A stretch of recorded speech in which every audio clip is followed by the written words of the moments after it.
Video बनाएगा हाँ,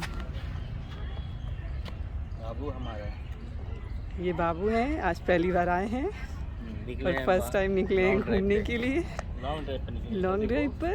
मगर पहुँच के सदगुरु कबीर की समाधि स्थल पे पहुँच गए हैं ये और वीडियो देखने के लिए। यहाँ सही है इधर से फोटो नहीं करो वहाँ कुछ मज़ा है और वो देखिए वहाँ पर सदगुरु कबीरदास जी की मज़ार है और यहाँ पर मंदिर है ये, क्योंकि ऐसा माना जाता है कि कबीरदास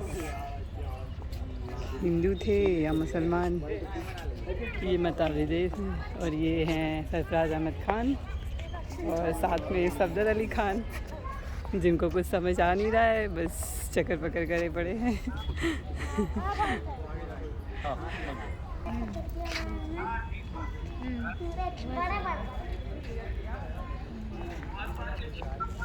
हाँ हमन के ठीक बा।